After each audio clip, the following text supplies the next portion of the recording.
temannya ini SD, temannya ini bertanya, apa itu agama? Oh. Jadi konsep agama pun mereka sudah tidak tahu. Ah. Nah, kamu kok bisa berteman dengan banyak yang non muslim, bisa akrab dan lain sebagainya. Saya bilang karena dari kecil saya sudah melihat itu dari contoh orang tua saya. Nah, yang penting diberlakukan untuk orang tua adalah supaya orang tua terus menjadi tempat komunikasi yang baik dengan anak.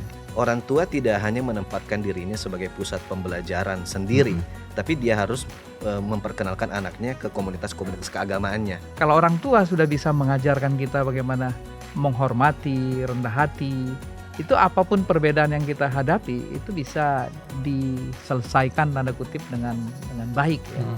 Justru kita perbanyak interaksi anak-anak kita dengan kepercayaan dan iman yang lain. Dengan demikian dia akan terlatih menerangkan identitas dia. Ketidakhadiran orang tua secara fisik itu bisa diwakili dengan pemikiran, buku dan segala macam. Iya, betul. Semakin kita beriman, maka semakin inklusif. Amin.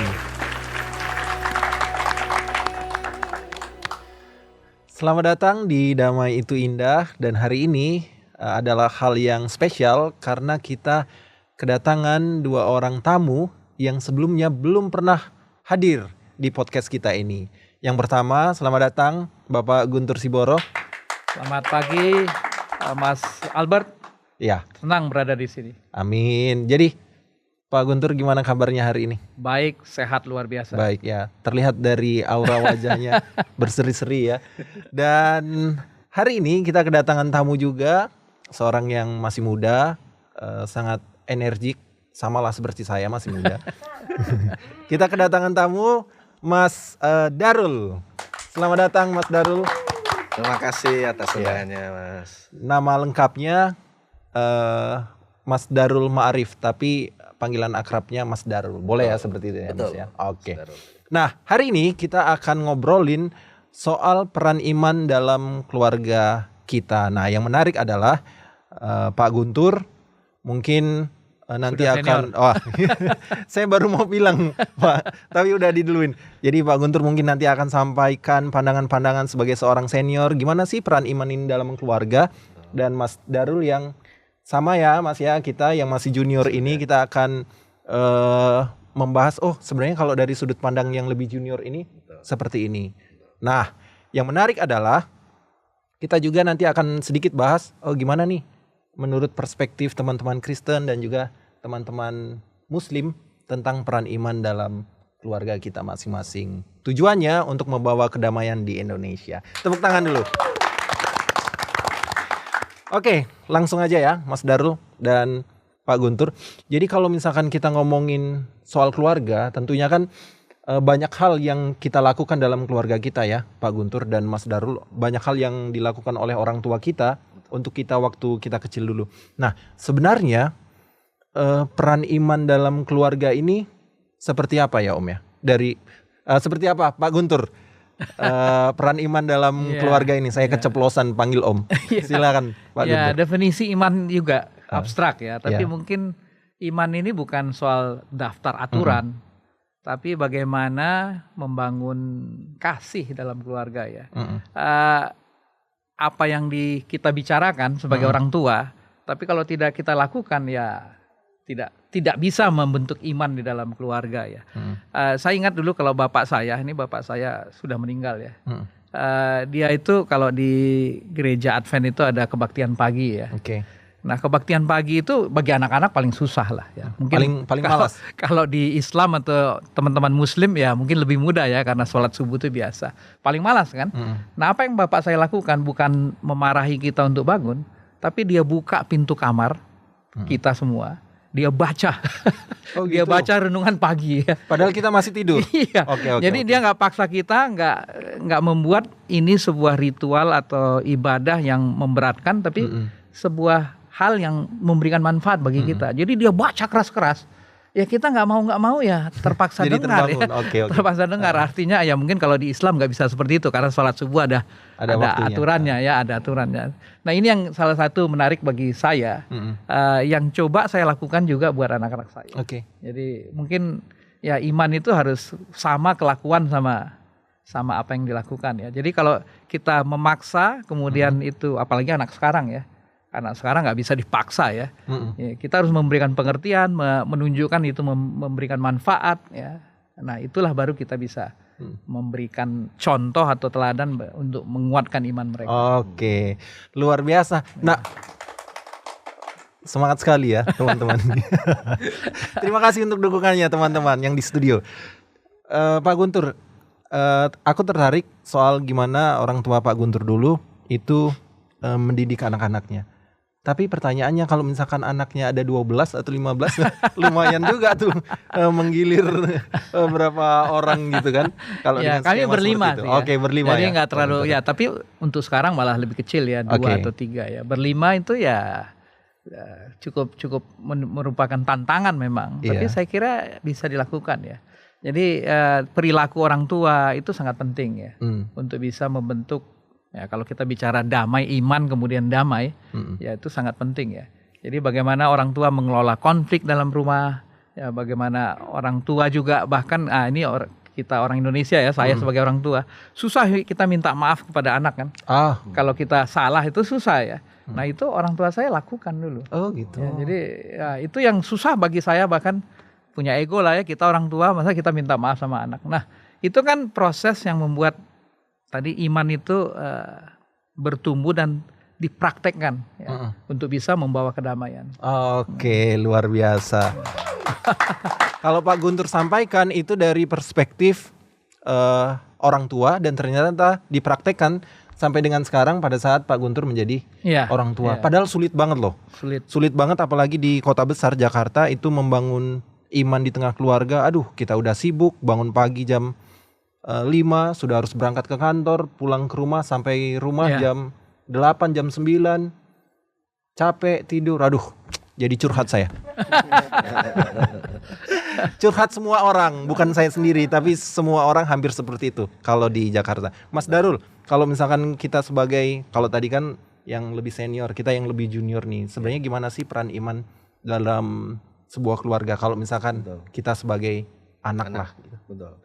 Betul, saya kira betul sekali ya yang disampaikan sama Pak Guntur tadi. Jadi ketika membangun iman dalam keluarga, termasuk mengajarkan kedamaian, itu sebetulnya bagi anak, perspektif anak yang dilihat itu lebih banyak ke sampelnya.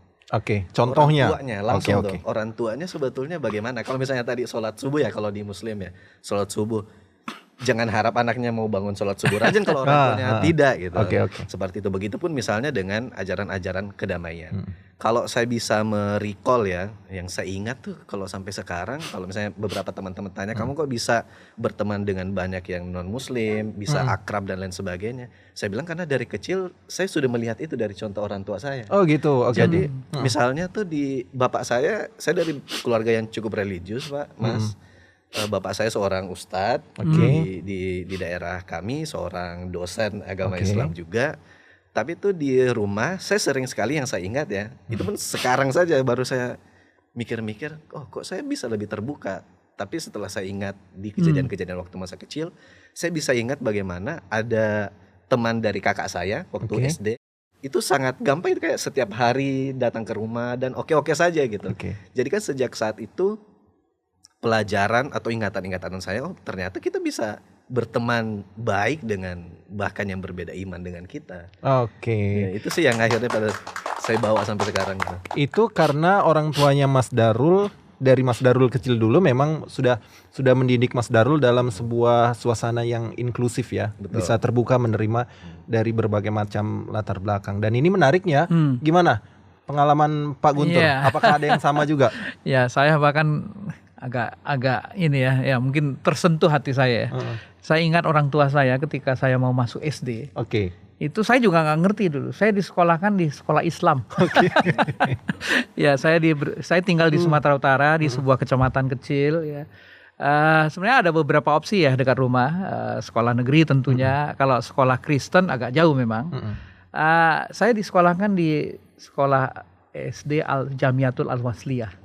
Masih ingat sampai sekarang ya Pak Guntur ya namanya? Ya, mungkin hanya saya sendiri yang non Islam ya, non Muslim ya. Jadi karena daerah itu sebenarnya mungkin ya mayoritas tentu seperti banyak tempat di Indonesia ya kebanyakan Islam atau Muslim ya. Jadi saya disekolahkan di sana dan saya tidak merasa waktu itu saya tidak merasa terasing. Ya, karena teman-teman saya tidak, ya kalau pelajaran agama diberikan opsi boleh ikut boleh tidak ya.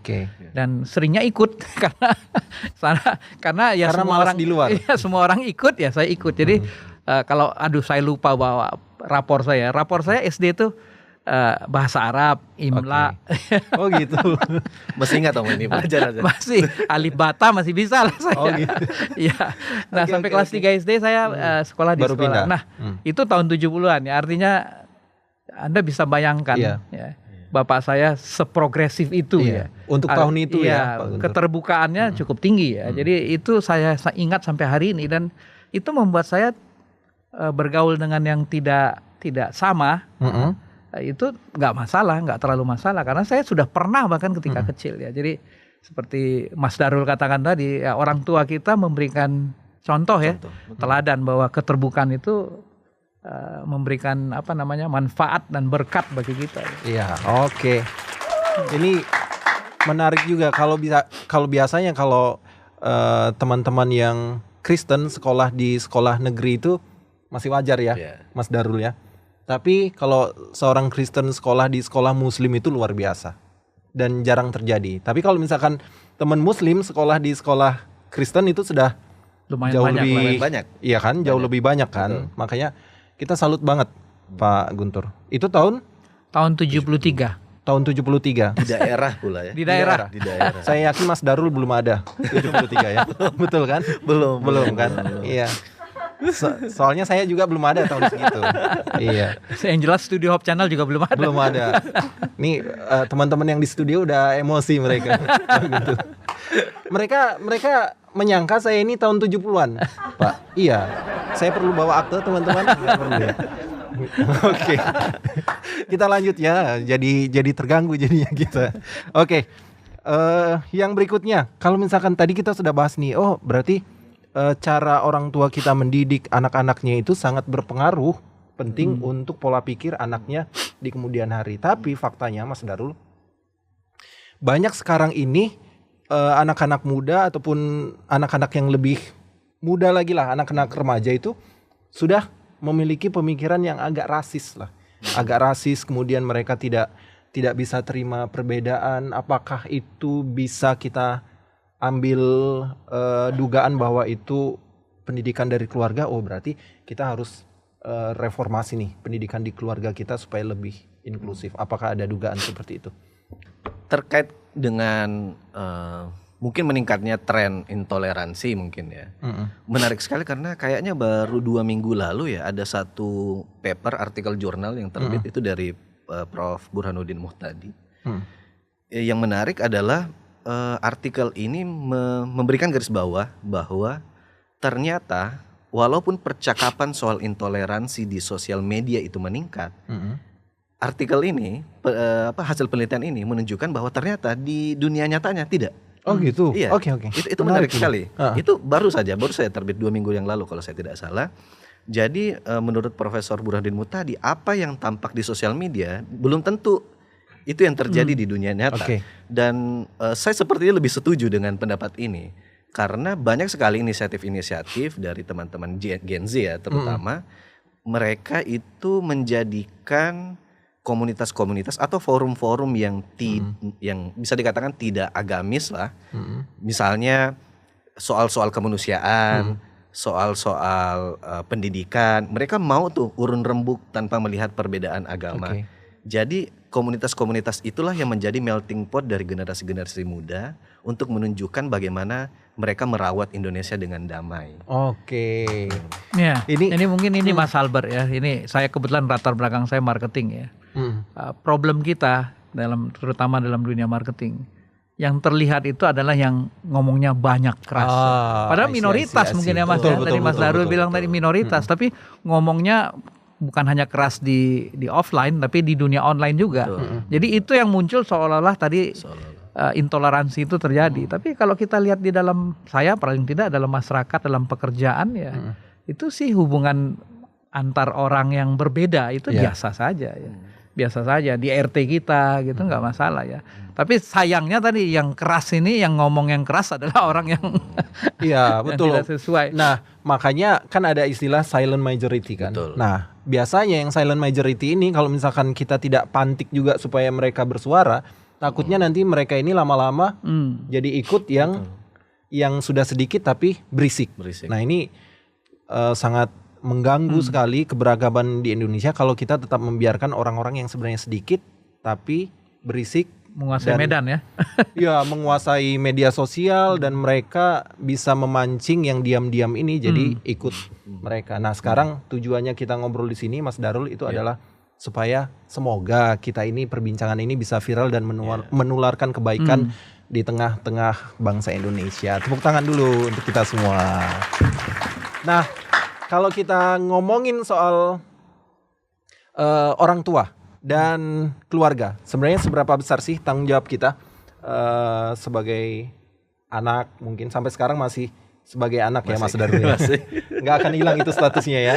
Ya, dan sebagai orang tua juga mungkin Pak Guntur, seberapa besar sih sebenarnya tanggung jawab kita untuk membentuk generasi yang berikut-berikutnya ini menjadi generasi yang tetap inklusif dan bahkan lebih inklusif lagi dari kita, sehingga next suatu saat kita itu sudah nggak ada lagi tuh mengenal kata intoleransi gitu. Sebenarnya seberapa besar tanggung jawab kita, Mas Darul? Iya betul. Jadi menyambung pembicaraan kita tadi ya.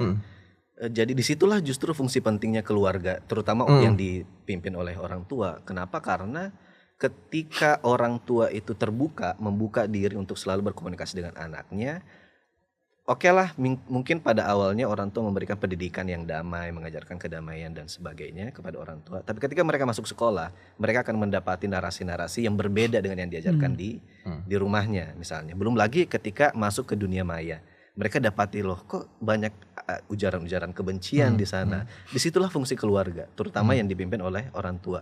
Nah, ketika anak mendapatkan ujaran narasi-narasi kebencian di sosial media ataupun di lingkungan pertemanannya, itu dia sampaikan ke orang tua. Disitulah kesempatan orang tua untuk mengoreksi, memberikan penjelasan yang sederhana kepada anaknya tentang bagaimana menyikapi perbedaan itu. Ya. Itu kalau orang tuanya juga berpikiran inklusif, Mas. Tapi gimana Pak Guntur, kalau misalkan orang tuanya justru memang dia dapat pemikiran eksklusif itu dari atasnya, kemudian yang atasnya ini dapat pemikiran eksklusif dari atasnya lagi. Nah, gimana caranya supaya kita bisa memutus rantai itu? Ya, gimana, jadi Pak saya Guntur? sih percaya, dan mungkin juga dari perspektif kekristenan ya, sekolah iman paling penting itu keluarga ya. Sekolah iman paling penting. Jadi bukan terserah pendeta atau ustadz ya. Itu sekolah iman. Jadi ya pertama memang orang tuanya perlu beriman yang benar. Beriman yang benar ya. Nah, namun kan tadi seperti Mas Darul katakan, kan proses itu mungkin hanya efektif 10 tahun pertama. Setelah itu narasi luar akan banyak ya. Nah, yang penting diberlakukan untuk orang tua adalah supaya orang tua terus menjadi tempat komunikasi yang baik dengan anak. Jadi ketika sudah umur 12 tahun ada narasi lain, itu bertanyanya kepada orang tua, bukan nanyanya kepada ChatGPT ya. Ya, walaupun ChatGPT kadang-kadang juga kadang-kadang membantu lah. Iya, membantu, tapi itulah cara orang tua untuk terus berperan kalau dia tetap menjadi tempat yang nyaman bagi anak-anak untuk bisa bertanya ya. Jadi ya memang susah kita hidup dalam dunia yang katakanlah kalau dulu bisa ditemboki. Ya. Sekarang kan rumah itu nggak bisa ditemboki karena media sosial, internet semua memiliki akses ya. Jadi gimana cara menemboknya adalah memberikan kenyamanan pada anak-anak untuk bisa terus berkomunikasi kepada orang tua. Oke, komunikasi dengan orang tua itu penting. Iya. Dan itu harus dilakukan. Nah, Mas Darul, kalau misalkan tujuan kita untuk memutus rantai ini, itu gimana? Ada ide nggak kalau dari orang muda? Saya kira pertama ya, by nature-nya anak muda itu kan karakteristiknya terbuka dan nggak mau diatur sebetulnya. Sebenarnya seperti itu ya? Ya seperti itu kan. Jadi ketika misalnya ternyata di rumahnya itu lebih ketat, lebih eksklusif aja, saya yakin dia bakal menemukan narasi yang berbeda di luar. Di luar ya? Entah itu di sosial media atau di pertemanannya. Nah, di dalam kondisi seperti ini sebetulnya peran orang tua yang bisa ditarik dari awal adalah orang tua tidak hanya menempatkan dirinya sebagai pusat pembelajaran sendiri, tapi dia harus memperkenalkan anaknya ke komunitas-komunitas keagamaannya. Jadi ada orang tua di rumah, tapi ada misalnya ustadznya. Kalau di di Kristen mungkin ada di gerejanya. Ya, gereja. Nah, ini sangat berfungsi bagi anak karena ketika dia mendapati sesuatu yang berbeda misalnya di orang tuanya, dia bisa menanyakannya kepada tokoh agama yang mereka sudah biasa. Mencari second opinion ya. Betul. Oke. Dan tapi PR-nya ada lagi Mas Darul. Dia sudah nggak dapat di keluarganya, cari second opinion. Ternyata yang second opinion Sama ini, deh. wah bukan sama lagi tapi lebih keras lagi dari ini masuk keluar dari mulut harimau tapi dia masuk ke mulut singa ini. Ya, gimana tantangannya memang terutama kita orang tua zaman sekarang ya. Kita harus berlaku atau peran kita sebagai teman ya.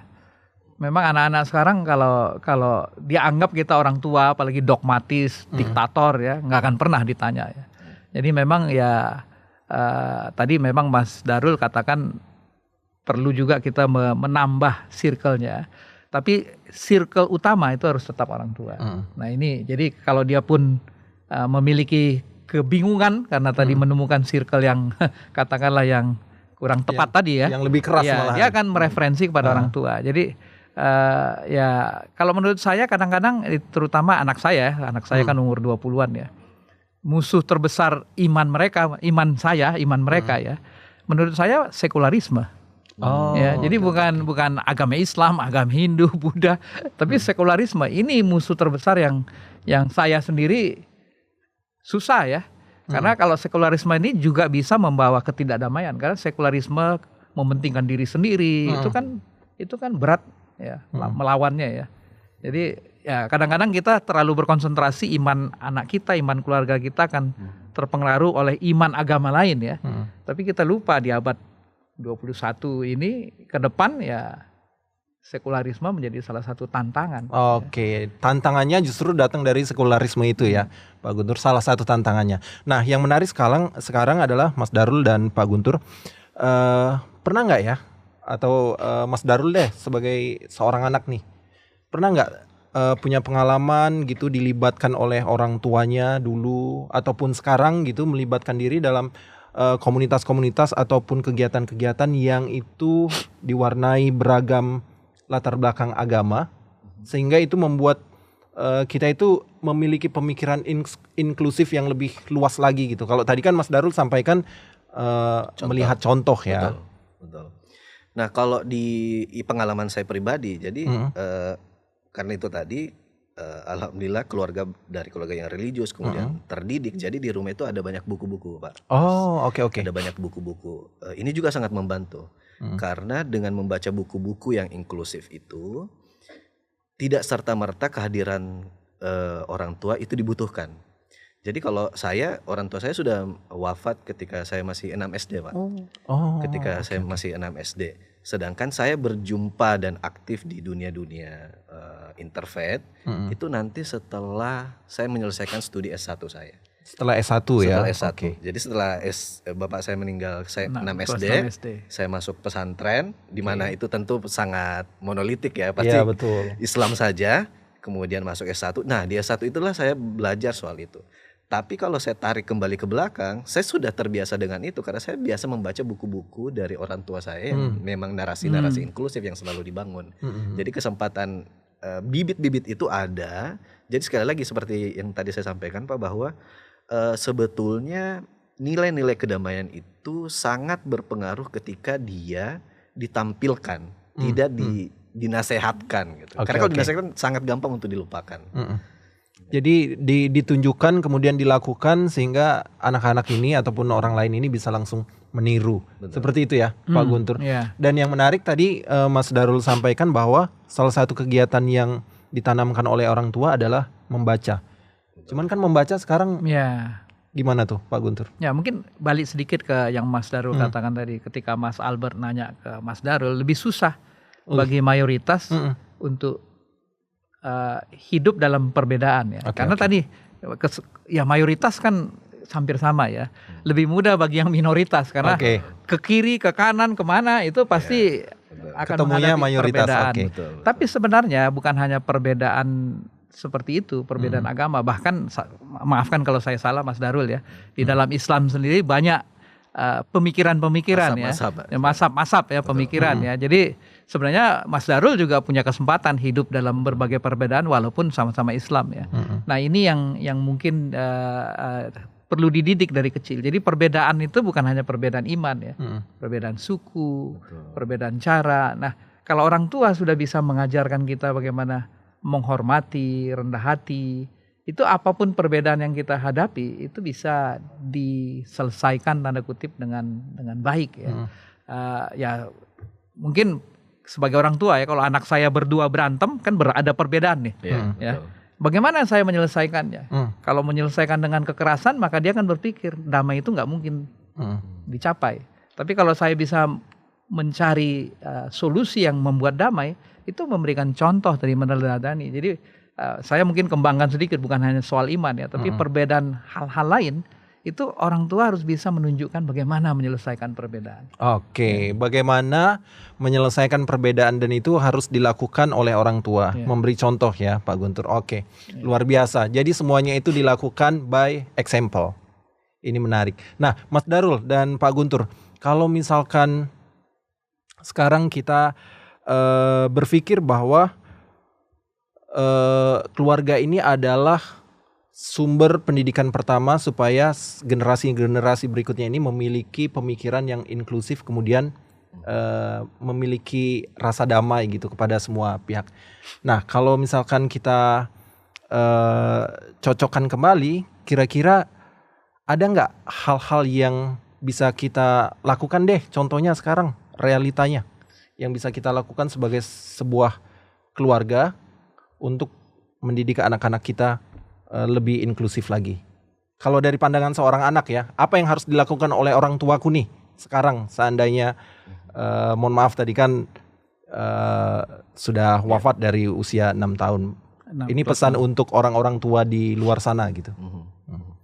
Ya, saya kira apa yang kita lakukan saat ini membuat podcast, membuat produksi konten yang menarasikan perdamaian, terutama di keluarga, ini sangat baik. Nah, untuk orang tua itu sebetulnya menjadi sangat mudah kalau misalnya makanya tadi saya sangat kagum dengan ceritanya Pak Guntur bagaimana orang tuanya di tahun 1973 bisa menjadi sebegitu inklusif, padahal mungkin referensi di waktu itu tidak sebanyak sekarang. Sekarang menjadi sangat mudah. Belum ada media sosial. Di sosial media banyak sekali konten-konten perdamaian, itu gampang sekali untuk ditonton, dibaca dan di-share. Jadi kalau misalnya orang tua, biasanya kan keluarga selalu punya grup-grup sendiri itu. Nah, sebetulnya itu kesempatan bagi orang tua untuk selalu mengirimkan video-video narasi-narasi perdamaian kepada anaknya, ketika misalnya kadang-kadang kan seperti yang dikatakan Pak Guntur tadi, kadang-kadang anak itu tidak mau mendengar nasihat kalau dari orang tuanya, tapi kalau dari lidah yang berbeda kadang-kadang mereka mau dong. Padahal sama ya nasihatnya. Betul, dari influencer yang dia suka dan lain sebagainya. Jadi itu kesempatan bagi orang tua, kira-kira anak saya suka influencer apa nih, suka apa nih. Nah, carilah konten narasi perdamaian dari tokoh-tokoh itu. Itu. Nah, kalau dari Pak Guntur nih sebagai yang lebih senior. Sepakat dengan Mas Darul tadi, tapi mungkin ingin menambahkan konsep kita orang tua tentang meneguhkan iman itu juga perlu kita perbaiki ya. Kita berpikir kalau kita mau meneguhkan iman anak kita, ya batasi dia jangan terpengaruh pada tanda kutip agama lain, kepercayaan lain. Padahal menurut saya meneguhkan iman itu adalah melatih anak-anak kita bisa menyampaikan atau mengerti identitas imannya di tengah-tengah perbedaan, ya kan? Ya saya termasuk yang mungkin di gereja, saya anggota gereja Masih Advent Hari ke-7, agak unik kah kita ya, karena di gereja Advent itu ke gereja hari Sabtu. Jadi ke gereja hari Sabtu, bukan Yahudi Mas, tapi orang Kristen yang ke gereja hari Sabtu. Nah, kalau kita bersekolah terus di sekolah Advent, kita nggak pernah mengalami tantangan hari Sabtu. Tapi saya dari kecil harus belajar bicara tadi kepada guru saya di Jamiatul Al-Wasliyah, Pak, Bu, saya nggak bisa sekolah hari Sabtu, ya kan? Kenapa? Dari kecil kan udah diajari untuk memberitahu identitas iman saya. Itu kan sebuah latihan yang baik. Coba kalau yang bersekolah di tempat yang nggak pernah dipertanyakan seperti itu, nanti udah tua kaget kan ditanya orang kenapa lu harus begini. Nah saya dari kecil sudah bahkan bapak saya mengajarkan begini, kalau kamu nggak diizinkan misalnya ujian hari Sabtu Pak, kamu nggak diizinkan, bilang sama gurunya minta ujian hari Jumat. Dipercepat. Iya, Oke. gurunya malah senang. Kalau diminta ujian hari Senin dia curiga, ini nggak siap. Jadi bapak saya bahkan men-strategize saya untuk bisa menerangkan iman saya dan membuat orang mengerti. Ya, nggak menerima nggak perlu. Iya, iya. Dia nggak perlu pindah agama, Iya, iya. tapi dia mengerti. Nah ini menurut saya ini yang kita harus latih dalam keluarga. Justru kita perbanyak interaksi anak-anak kita dengan kepercayaan dan iman yang lain. Dengan demikian dia akan terlatih menerangkan identitas dia dengan cara yang baik tentunya. Dengan cara yang baik ya Om ya. Oke, luar biasa. Om, terakhir nih, sebenarnya kita masih pengen ngobrol banyak nih, tapi waktunya sangat terbatas. Om, Pak Guntur, mohon maaf ya teman-teman karena sudah terbiasa panggil Om, jadinya agak kaku panggil Pak Guntur. Pak Guntur, kalau misalkan saya tanya nih, masih ada nggak harapan untuk keluarga-keluarga di Indonesia ini bisa mendidik anak-anaknya dengan iman yang baik tapi bisa lebih inklusif dengan latar belakang misalkan Pak Guntur kan sekarang sibuk nih dengan segala kesibukan pekerjaan dan aktivitas yang lain, kira-kira masih ada harapan? Ya, sayang mungkin nggak bisa bicara untuk iman atau kepercayaan lain, tapi kalau di Kristen itu ada ayat di Alkitab di Matius mengatakan kita harus membawa kedamaian. Ya. Di situ bukan dikatakan membicarakan kedamaian, membawa kedamaian. Jadi kalau kita mengimani aja apa yang kita percayai, saya yakin kita akan bisa melakukannya. Bahkan saya tersentuh dengan apa yang dikatakan Mas Darul tadi. Ketidakhadiran orang tua secara fisik itu bisa diwakili dengan pemikiran, buku dan segala macam. Iya, betul. Jadi bahkan posting itu akan dilihat oleh anak-anak. Ya memang susah ya kita di Jakarta ini terutama berangkat jam 7 pagi pulang malam ya. Kehadiran fisik itu mungkin akan menurun, semakin berkurang. Tapi kehadiran non fisik itu bisa dilakukan. Dan tadi contoh-contoh dalam pergaulan ya, dibawa melakukan pelayanan sosial kemana, itu akan melatih ya minggu lah, hari Minggu misalnya hari libur itu akan bisa. Jadi saya yakin, hakul yakin saya bahwa bahwa semakin kita beriman, ya paling tidak di Kristen dan saya kira sama di Islam, di Hindu, di Buddha. Semakin kita beriman, maka semakin inklusif kita. Amin. Semakin beriman, maka kita harusnya semakin inklusif. Jadi Om sekarang sedang sibuk apa nih? Ya, kalau sekarang? Ya saya sudah pensiunan makanya banyak waktu. Banyak waktu ya. Tapi anak saya udah gede, jadi terlambat kalau saya mau. Ya, saya sibuk saya kebetulan menjadi presiden ESI, itu perkumpulan pebisnis profesional Advent se-Asia Pasifik Selatan. Se-Asia Pasifik Selatan. Oke, luar biasa. Di tengah kesibukan Pak Guntur sebagai aktivis bisnis ya, tapi masih punya harapan yang besar untuk keluarga di Indonesia boleh membawa kedamaian di tengah-tengah keberagaman. Tepuk tangan. Dan terakhir, Mas Darul, harapan Mas Darul untuk keluarga di Indonesia nih, kira-kira kalau kita lihat nih sekarang masih ada harapan nggak sih sebenarnya bahwa keluarga ini bisa mendidik anak-anaknya, kemudian di tengah keberagaman iman bisa tetap membawa kedamaian? Ya, saya sangat optimis Mas ya. Optimis ya? Dengan kondisi kita di Indonesia, kalau tadi Pak Guntur menyebut soal sekularisasi, itu menjadi ancaman, itu sangat kasihan Pak. Kemarin saya ada kesempatan ke Australia akhir tahun kemarin, dan kita berdialog dengan komunitas-komunitas keagamaan, tidak cuma yang Islam, itu bagaimana mereka itu merasa sangat terancam dengan banyaknya gelombang anak muda yang meninggalkan agama.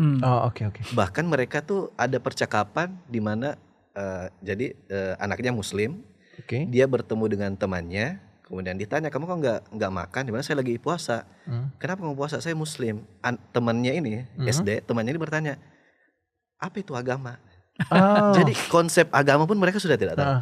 Syukurnya kita di Indonesia agama itu masih sangat-sangat diperbincangkan, sangat berperan. Bahkan saya kira udah banyak survei ya yang mengatakan bahwa Indonesia itu negara yang paling religius, yang menganggap agama sebagai bagian penting di dalam kehidupannya.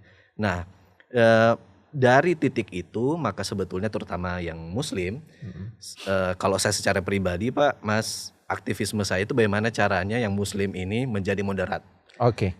Kenapa? Karena di Indonesia mayoritas Islam, jadi kalau menyelesaikan 87%-nya ini, 87% populasinya ini menjadi damai, itu insya Allah Selesai. Indonesia itu sudah Selesai, damai gitu. Karena tantangannya di situ.